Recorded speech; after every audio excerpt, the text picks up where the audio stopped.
Hi అండి. ఈ tip అయితే మనకి దోమలను కంట్రోల్ చేయడానికి చాలా బాగా యూజ్‌ఫుల్ అవుతుందండి. తప్పకుండా ట్రై చేయండి. దీనికోసం ఏం చేయాలి అంటే, మనం ఏదైనా సరే ఒక మట్టి ప్రమిదని తీసుకొని, దానిలోకి మనం దీపం పెట్టడానికి ఎలా అయితే ఒత్తిని రెడీ చేసుకుంటామో, అలాగా ఆ ఒత్తిని రెడీ చేసుకొని, ఆ మట్టి ప్రమిదలోకి పెట్టుకోవాలి. పెట్టుకున్న తర్వాత మీకు అవైలబుల్‌గా ఉన్న కాఫీ పౌడర్‌ని దానిలో కొంచెం వేసుకోవాలండి. తర్వాత దానిలోకి నీమో ఆయిల్ వేసుకొని వెలిగించుకోవాలి. నీమో ఆయిల్ మీకు అవైలబుల్‌గా లేకపోతే మీరు ఏ ఆయిల్ అయితే అవైలబుల్‌గా ఉంటుందో ఆ ఆయిల్ అయినా వేసుకొని ఎలిగించుకోవచ్చు. కానీ నీము ఆయిల్ వేసుకోవడం వల్ల మనకి దోమలనేవి కంట్రోల్ అవుతాయి. అంతేకాకుండా మనం కాఫీ పౌడర్ యూజ్ చేస్తున్నాం కాబట్టి ఇది రూమ్ ఫ్రెషనర్‌గా కూడా యూజ్‌ఫుల్ అవుతుందండి.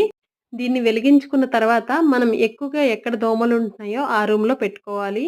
అంతేనండి. ఈ టిప్ నచ్చిందా? నచ్చితే గనక లైక్ చేయండి, షేర్ చేయండి. ఇలాంటి మరిన్ని యూజ్‌ఫుల్ వీడియోస్ కోసం నా ఛానెల్‌ని ఫాలో చేయండి. కొత్తగా చూస్తున్న వారైతే సబ్స్క్రైబ్ చేసుకోండి. Thank you for watching.